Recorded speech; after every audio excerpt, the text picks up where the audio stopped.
Good morning, everyone, and welcome to Citizens Against Government Waste 2018 Congressional Pig Book Press Conference. The 2018 Congressional Pig Book shows that even in the drain the swamp era, earmarks are alive and well in Washington, D.C. The 26th edition of the Pig Book exposes 232 earmarks costing taxpayers $14.7 billion, which is more than double last year's amount of $6.8 billion and nearly 9 times the 13% increase in overall discretionary spending under the Bipartisan Budget Act.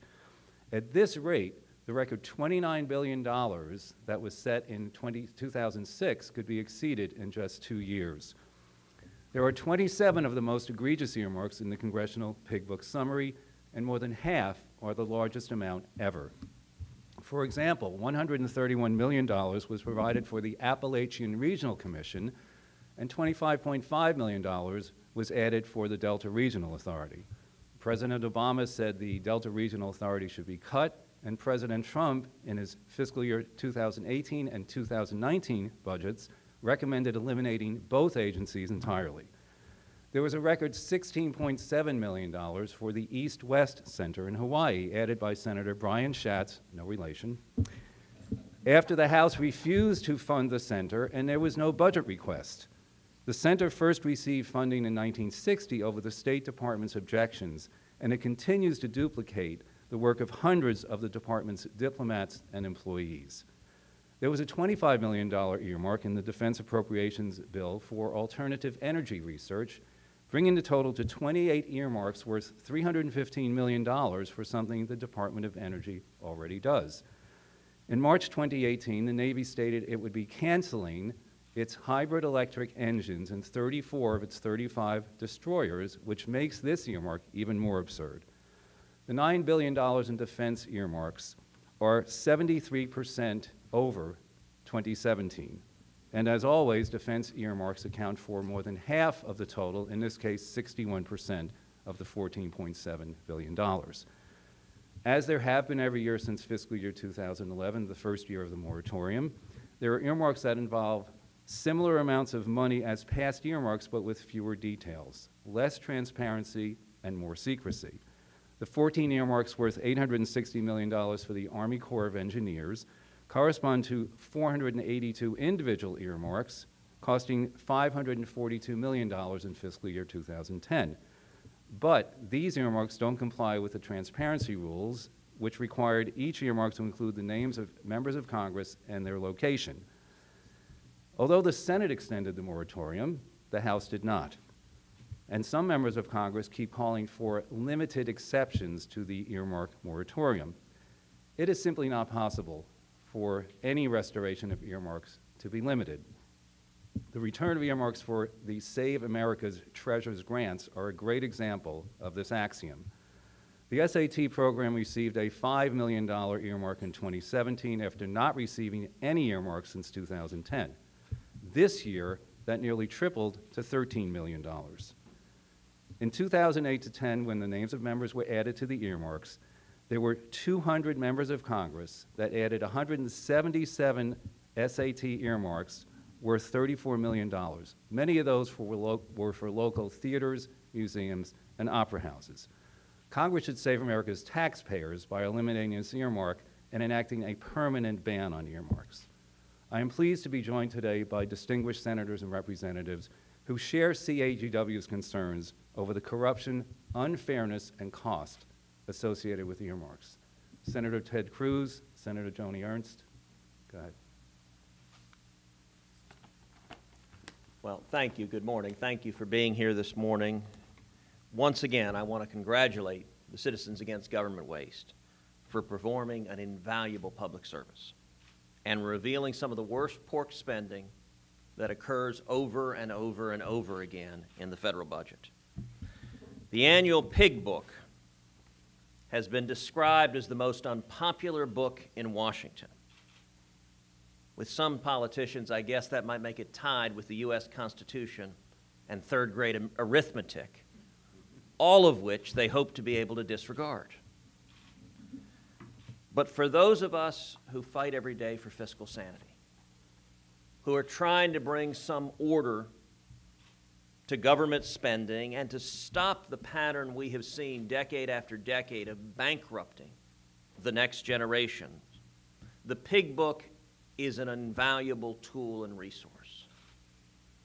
What this event is all about, by any measure, it is unusual for elected members of Congress to be seen in public standing with gigantic bright pink pigs. I would note for the record, both of our pigs are giving my colleague Joni Ernst a great deal of space and latitude, which is wise on their part. But doing so highlights a process that flourishes in darkness. Earmarks, spending, deficits, and debt all grow when the lights are turned off. All grow when attention is focused somewhere else. And what earmarks, spending, deficits, and debt loathe more than anything is sunshine, is being revealed. Because that sunshine has a disinfectant effect. You know, in the last few years, we've seen discussion of Republican leadership about ending the ban on earmarks. To me, at least, that seems fiscal lunacy. One of the most significant conservative victories for reining in out-of-control spending. And yet, Republican majorities would be the one to abandon them. There will always be government spending, and there's a process for that, a process set out by the Constitution and the rules of the House and Senate, where spending should be through open and transparent processes where the people can see where spending is going to needs of the country in the entirety. Not simply bringing home the bacon, but doing the job of the Congress of the United States to focus on the needs of the United States as a whole. Citizens Against Government Waste does a fabulous job of providing some of that sunshine, some of that light, some of the precursors to the bacon, and I'm grateful to be here and stand with them. Senator Joni Ernst. Thank you, Senator Cruz. And I did notice they were giving me wide berth here, the pigs were. So good morning, and Tom, thank you, and Citizens Against Government Waste. I appreciate all of the wonderful work that you do every year to promote transparency and responsibility in federal spending. And like any good Iowan or any good Texan or any of us here representing our states, I think many of us believe that pork should be on our tables, not as part of the federal budget. So that's a plug for my pork industry back home. So, but anyway, I am really pleased to join everybody here today, especially Senator Flake as well. We have worked very hard on the Earmark Elimination Act, and we've joined him in introducing that. Now, the legislation would permanently ban earmarks, and we think that that is a worthy goal. But unfortunately, as the Pig Book has shown us, we have a lot of work to do yet to eliminate all of that pork out there. And for example, now, something that Tom had referenced earlier, the federal government provides millions of dollars for regional commissions that are duplicative of other federal programs. And I'm going to give you just a few examples of that wasteful spending that we have heard of. In 2014, the Northern Border Commission spent $100,000 to build ski jumps at the Lake Placid Ski Club. Now, I'm not a downhill skier, so maybe it means more to others, but probably not a good use of our dollars. And the Delta Regional Commission in 2012 awarded $75,000 for a video game incubator. A video game incubator. In 2016, the Appalachian Region Commission spent $126,000 on a Center for Chinese Medicine Appalachian Medicinal Herb Growers Consortium. Big help to all my folks back in Iowa. I tell you what, a lot of very wasteful spending, folks, and we really do need to get control of this.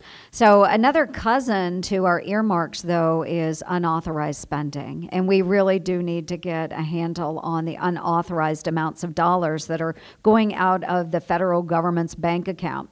The CBO reported that for fiscal year 2018, at least 410 programs received appropriations even though they were not authorized. The authorization had expired. And a staggering $318 billion in federal spending is unauthorized, representing roughly a quarter of all discretionary spending. That's mind-blowing, folks. We really do have to get a handle on this.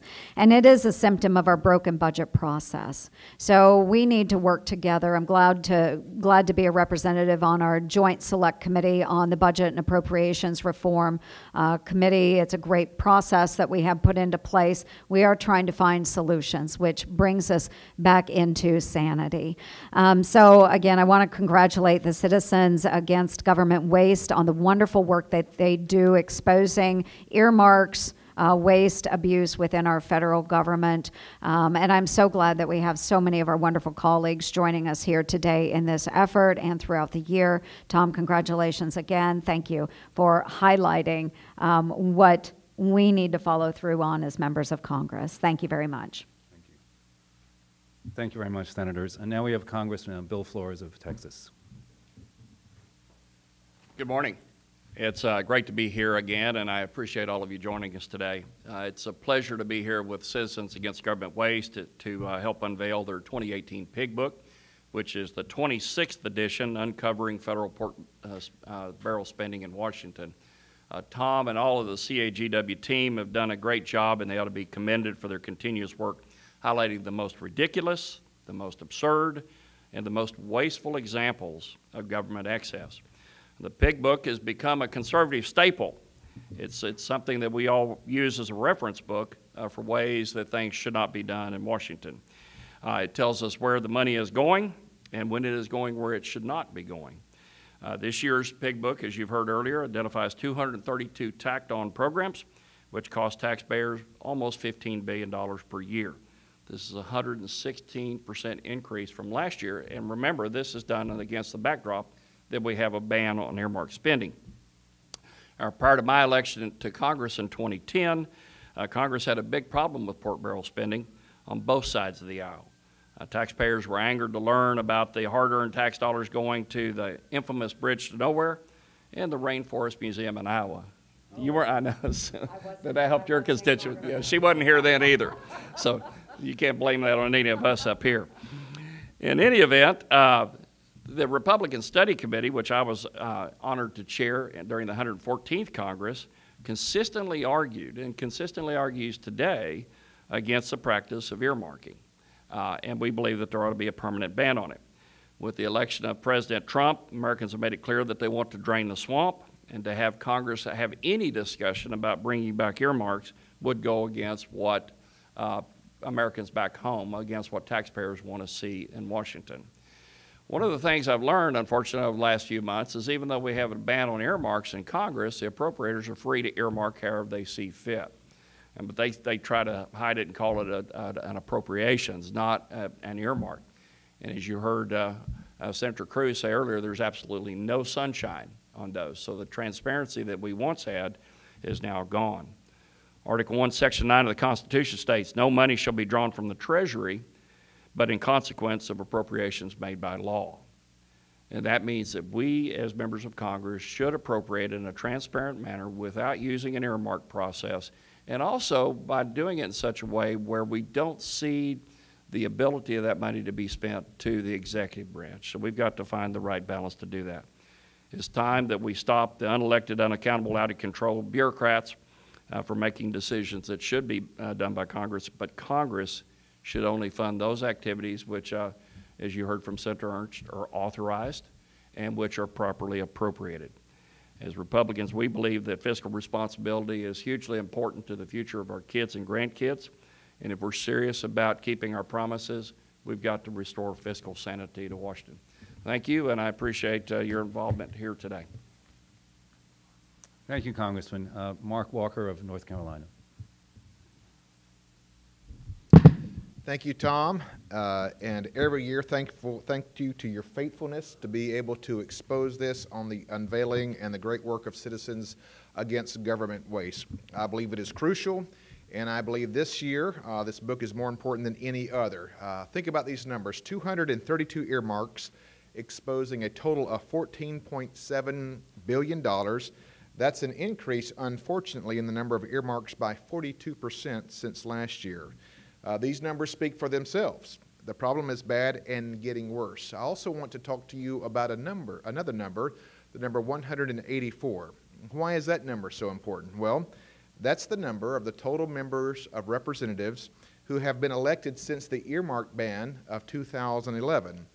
I know we have a bunch of numbers here, but if you're keeping math, that's 42% of the entire House of Representatives are new since the earmark ban. I believe that number is crucial. Each election, that number grows, obviously. I was first elected in 2014 as part of that number. Now, to most of my colleagues in the same boat, the earmarks ban could have been something that happened decades ago. 7 years is an eternity in legislative years. I tell you this because the only number that matters is 51%. That's all that's needed to lift the earmark ban. Earlier this year, there was a debate in the Republican conference to just do that, to bring back earmarks. The overriding sentiment from some of my junior colleagues was, what's so bad about earmarks? Overwhelmingly, they did not have a strong opinion one way or the other. They need to read the book, I guess. What that tells me is that when it's time for a vote, I don't know which way it would go. And I believe that should be concerning, and that's one of the reasons that Tom's work is so important to continue, not only to inform the member of representatives, but also to inform the American public. As chairman of the Republican Study Committee, one of the things we do each year, our chief policy primary piece, and Chairman Flores, who chaired before I did, we put together a budget.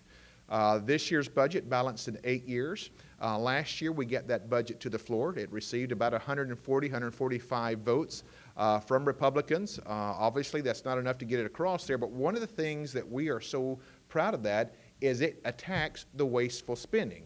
We're going to continue to work hard to try to bring those budgets to the forefront. With these earmarks, when they are allowed and encouraged, bills passed on shady favors. Some of you may not have been around that long ago. It's in the history books as far as moving members to get things done, to get things voted, to be part of the team. I think that is a problematic thing to go back to, and I stand for a very strong position that we continue to uphold that earmark ban. We have our work cut out for us before the end of this year, telling these new members the dangers of earmark. That's crucial. Part of my job as younger members is to make sure they understand these dangers. I look forward to working with all of you to help make sure that we keep this practice where it belongs, in the dustbin of history. Thank you very much. Thank you, Congressman Walker. Very pleased to be joined by Senator Jeff Flake. I think you've been here for pretty much all these, and you're welcome back after you leave Congress, too, so please come on up. Well, thank you, Tom. It's great to be here. I think I have been here for just about every one of these, and the only thing missing this year is John McCain. It's always nice to be here with him, one of the original pork fighters. But let me say, just CAGW has been such a stalwart here forever, has been consistent in fighting against legislative earmarks, and now talking about some of the legacy earmarks that still lead to, what, 232 projects worth about $15 billion. So I appreciate the work that they continue to do. As Mark was mentioning, these earmarks have been around a while.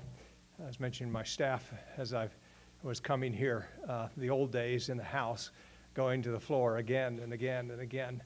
I went to the floor to challenge several hundred earmarks, individual earmarks, during a period of about 4 or 5 years in the House. And I won absolutely one vote, one during that entire time. But as CAGW and others talked about the corruption that came with these earmarks, and just the gateway drug to spending addiction that Senator Coburn talks so often about, and the increased spending in all appropriation bills that came because of these earmarks, they fell out of favor over time. It took a while, far too long. But the ban on legislative earmarks was a welcome one, And now there are efforts, serious efforts by serious legislators to bring them back. And I'm so grateful that CAGW and others have worked so hard with the members here to keep legislative earmarks banned. So I'll continue to work on that effort. Grateful for the efforts by all the good people here. And I just remember one anecdote. When I first started challenging these earmarks on the floor, I got grief at home badly. The editorial pages and local elected officials who had come to rely on earmarks just were blasting me mercilessly. And I was flying home one time to Arizona, and John McCain, who still was new working with him, I just got to Congress not long before, he worked his way back on the plane to where I was, and I thought, oh no, what'd I do? And he came and stuck his finger right in my chest, and he said, don't back down. He said, in the end, you'll be right, and they'll come around. And they did. Just a few years later, those same editorial pages and others were saying, we've got to get rid of these earmarks. They're corrupting, they're leading to higher spending, and so we went ahead with the ban. So thank you to all the good people here and all the good work that's done.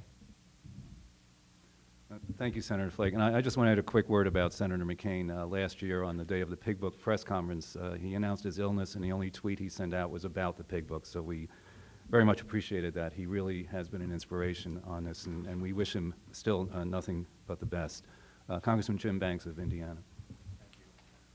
Well, congratulations once again to Citizens Against Government Waste for your unveiling of yet another pig book. It is the most unpopular book unveiling party to be spotted at in the Politico playbook, but yet it's a very important opportunity that comes about every year in our efforts to continue the ban on earmarks and the battle against pork barrel spending. As a new member of Congress, it's been laughable to me over the past year and a half how many times whenever the perception of gridlock in Washington is raised, that DC insiders always insist that bringing about, again, earmarks is the only, quote, reasonable solution to solving our problems. And while I certainly share the frustration of those who want to see action on important policy, enabling corruption and wasteful spending is not the answer. Lawmaking must never be a never-ending competition of pay-to-play, a zero-sum game, with members wheeling and dealing for bigger slices of the federal pie financed by hardworking taxpayers. Our job is to expand freedom and opportunity for all Americans, and that's why we were sent here. That's why we must continue to fight for the ban on earmark spending. I represent a new generation of lawmakers on Capitol Hill who will continue this fight against earmarks and look forward to working with Citizens Against Government Waste and other groups to make sure that we never bring back earmarks, which is the antithesis of what voters elected us to do when they ask us to drain the swamp. Thank you very much. And last, we have Congressman Ted Budd of North Carolina. Well, thank you, Tom, for your hard work and for the team you have around you to come up with yet another Congressional Pig Book summary. So we're very grateful for your work here. And being from North Carolina and representing the barbecue capital of North Carolina and getting closer to lunchtime, you pigs keep your distance, okay? All right. Appreciate you all being here. I'll see you at lunch. All right. And Congressman Walker as well. So, you know, one of the fights that we found during the appropriations process was called the Gateway Project. And while we think there's been earmarks since 2011, as mentioned earlier, the appropriators have their way. And we found a connector of bridges and tunnels between Newark, New Jersey, and Manhattan. And as we picked up on this, we realized, and as we dug in, we realized this was a project, that very similar project that was canceled in 2010 by Governor Christie. So he wouldn't have to raise the gas tax in New Jersey. But the project comes back around, and we're being asked as the federal government to foot the bill for this. The project was originally slated as $13 billion, and now it's $30 billion. And we put our foot down and said, absolutely not. I actually had a more liberal member from New York come up to me and slap me on the back in the hallway and said, because of your fight, I'm going to get reelected. So that's not our goal, but our goal is to bring sunlight where there was darkness and fight against these earmarks. We were moderately successful, and as we navigate this, we're going to be more and more successful at fighting these earmarks. But really appreciate you having our back, you calling your members out on this, and we're going to continue the effort to keep earmarks away and for fiscal responsibility. So again, Tom, thank you for your efforts. Thank you, Congressman. And before we take questions, I want to thank, as always, Sean Kennedy, CAGW's Director of Research, and Curtis Kalin, our Director of Communications, for wading through the appropriations bills to find the pork. Thank you again to the Phoenix Park Hotel. Of course, special thanks to Holly for bringing Faye, our ambassador from the Pig Placement Network. And while we've had our mascot pig put for many years, since we doubled the amount of, we didn't, but Congress doubled the amount of earmarks, we now have Pig Spender with us as well. So thank you very much, and thank you to senators and congressmen.